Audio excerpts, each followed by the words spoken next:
भारत माता की।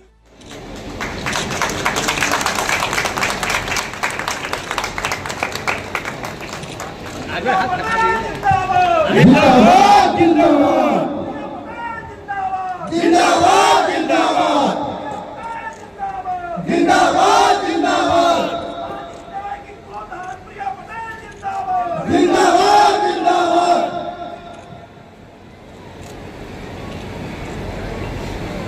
आपके साथ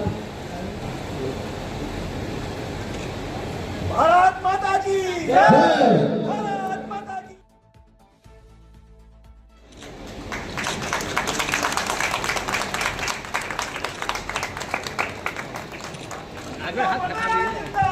जिंदाबाद जिंदाबाद जिंदाबाद जिंदाबाद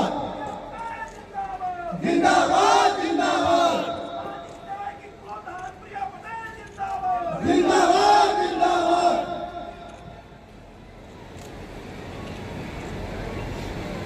आपके साथ अहमद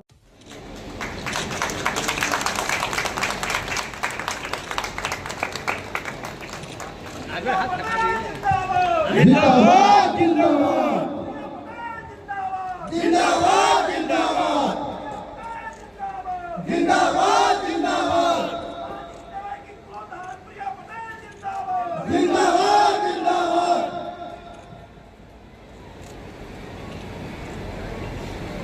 आपके साथ अहमद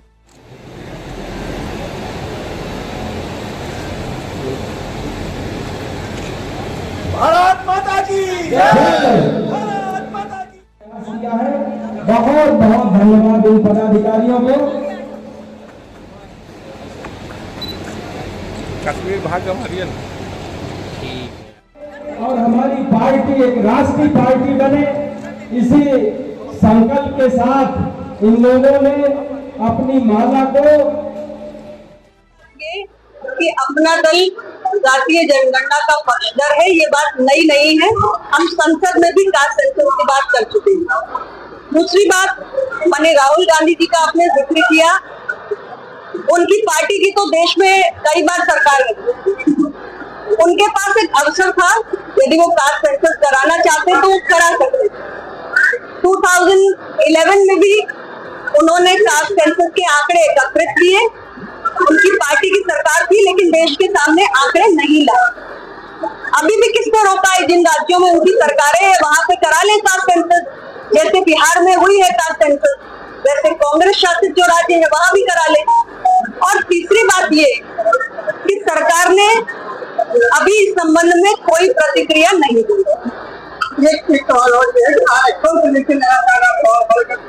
सेंट्रल में भी पार्टी में एनडीए में हम एनडीए के घटक के रूप में हैं और अपनी विचारधारा के साथ हमारी अपनी वैचारिक प्रतिबद्धता पार्टी के गठन के समय से पिछड़े, दलित, वंचित समाज के हक अधिकार के प्रति रही है। और एनडीए के घटक के रूप में भी हमने निरंतर ऐसा कोई भी मसला जब हमारे समक्ष आया है तो उसे हमने अपने नेता, एनडीए के नेता माननीय प्रधानमंत्री जी के समक्ष उठाया है। और माननीय प्रधानमंत्री जी ने सामाजिक न्याय के मसलों पर कई अहम फैसले किए भी हैं, जिसमें से एक फैसला जो नीट की परीक्षा में ओबीसी आरक्षण लागू करने का था, इस विषय को अपना दल ने, मैंने प्रधानमंत्री जी के समक्ष उठाया था। इसी प्रकार ओबीसी कमीशन को कॉन्स्टिट्यूशन स्टेटस देने का जो मसला था वो भी प्रधानमंत्री जी ने हल किया, जो कई वर्षों से लंबित था यूपीए के सरकार के समय से, लेकिन कभी इस पर कोई कार्रवाई नहीं हुई। तो सामाजिक न्याय के विषय को लेकर एनडीए में कोई विरोधाभास नहीं है और हमारी पार्टी इन विषयों के प्रति अपनी प्रतिबद्धता रखती है और हम अपने एनडीए परिवार के बीच में ऐसे मसलों को उठाते भी हैं, बहुत सारे मसलों का समाधान होता भी है और जो शेष रह गए हैं उनका आगे होगा। राहुल गांधी के अमेरिका दौरे को लेकर उनको दी गई जाने को लगातार देश में कैसे देखती है उनके बारे में? देखिए, मुझे लगता है कि माननीय राहुल गांधी जी को थोड़ा और जिम्मेदारी से देश के बाहर बात करनी चाहिए। अगर देश के बाहर जाके आप, भारत जो दुनिया का सबसे बड़ा लोकतंत्र है और यहाँ के लोकतंत्र की मजबूती की मिसाल दी जाती है।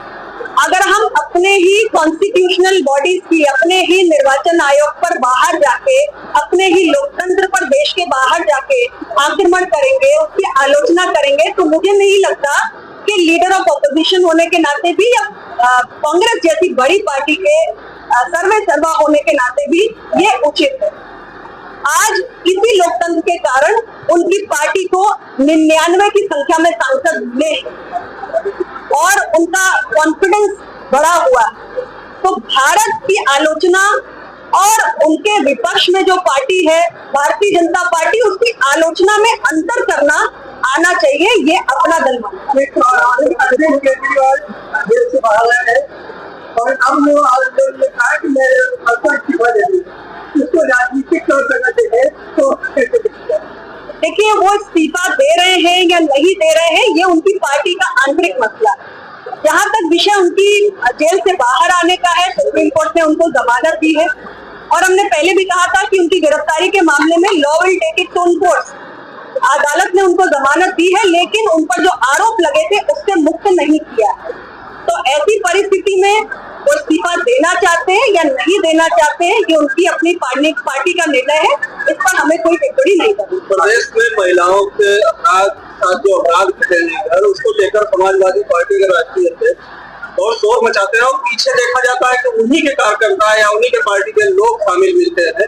तो समाजवादी पार्टी का दोहरा चरित्र तो उत्तर प्रदेश की जनता के सामने है और समाजवादी पार्टी को उत्तर प्रदेश की जनता बखूबी जानती है। एक बार नहीं, कई बार उत्तर प्रदेश के अंदर समाजवादी पार्टी की सरकार गई है और समाजवादी पार्टी की सरकार जब भी इसे उत्तर प्रदेश के मतदाता ने सत्ता से बाहर का रास्ता दिखाया है, उसके पीछे सबसे बड़ी वजह कानून व्यवस्था का ध्वस्त होना, लॉ एंड ऑर्डर का खराब होना ही रहा है।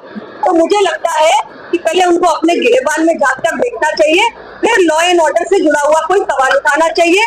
और जिस तरीके से उनके अपने पार्टी के नेता ऐसे आरोपों में घिरे हुए आ रहे हैं, ये अपने आप में जनता के समक्ष दूध का दूध और पानी का पानी कर देगा।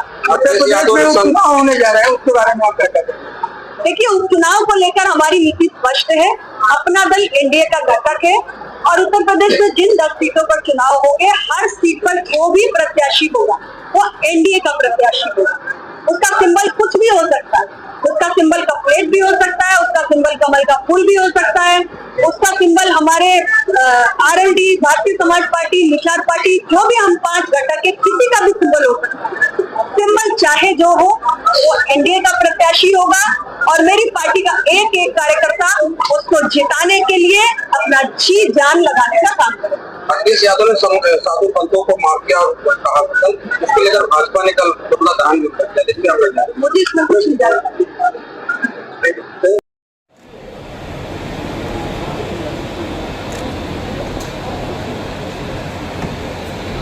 आप लोग अपने अपने स्थान पर बैठ जाएं और जिंदाबाद जिंदाबाद अनुप्रिया पटेल जिंदाबाद, जिंदाबाद जिंदाबाद अनुप्रिया पटेल जिंदाबाद, जिंदाबाद जिंदाबाद अपना दल जिंदाबाद, जिंदाबाद जिंदाबाद अनुप्रिया पटेल जिंदाबाद। जिंदाबाद जिंदाबाद। अपनी जगह पर बैठ जाइए आप लोग।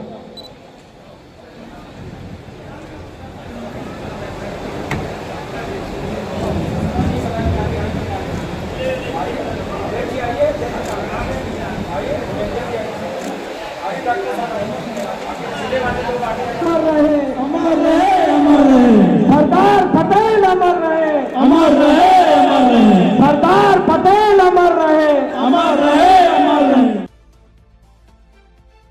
मुद्दों को उठाता है, दलित शोषित वंचित समाज के मुद्दों को, सामाजिक न्याय के मुद्दों को हमारे नेता किसी भी तरह की परवाह किए बगैर सरकार में रह करके संसद से सड़क तक उठाने का काम करती है। मेरे साथियों, हमारे को लेकर के 13 विधायक हो गए। हमारी नेता केंद्र में मंत्री हैं बहन श्रीमती अनुप्रिया पटेल जी और राज्य में आदरणीय आशीष भैया मंत्री हैं। तो उनके पास ताकत आई, कुछ ताकत आई, वो हमारी समस्याओं को सुनने लगे। हमारे नेता आदरणीय आशीष भैया प्रत्येक मंगलवार को लखनऊ में बैठते हैं। मुझे लगता है आप लोग जानते होंगे, लेकिन जो नहीं जानते उन्हें बताना चाहता हूं। प्रत्येक मंगलवार को लखनऊ में बैठते हैं और वहां पर बैठकर कार्यकर्ता संवाद करते हैं। हमारी नेता बहन अनुप्रिया पटेल जी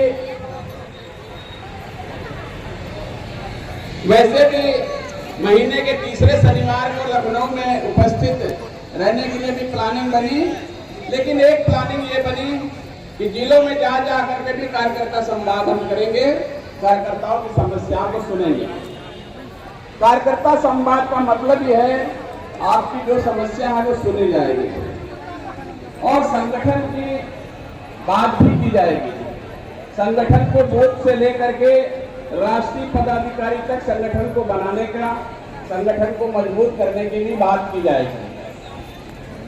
मेरे साथियों, लेकिन कभी कभी होता है आप मंगलवार को लखनऊ पहुंच गए, आपकी कोई समस्या है, आपने आशीष भैया को दिया, पार्टी को दिया, आपकी कोई समस्या है, आपकी समस्या दिल्ली तक पहुंची, लेकिन मेरे साथियों समस्या दूर नहीं हो पाई। तो निराश होने की जरूरत नहीं है, क्योंकि अभी तक आपने पार्टी को वो मजबूती नहीं दी, पार्टी के हाथों में वो मजबूती नहीं आई कि आपकी सारी समस्या को उठा सके। पार्टी को सारी समस्याओं को दूर करने की मजबूती तब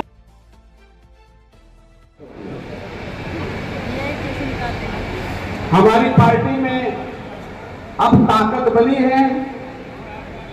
आप लोगों ने सभी का स्वागत, अभिनंदन, सभी के चरणों में वंदन। ये साथियों, पार्टी ने जो नई परंपरा शुरू उससे पहले पूरी दुनिया में मानवता करुणा का संदेश देने वाले तथागत गौतम बुद्ध को नमन करता हूँ। साथ ही साथ और अक्षर के जनक छत्रपति साहब। साथियों, समय कम है। जय हिंद, जय भारत, नमो बुद्धाय, जय भीम, जय सरदार।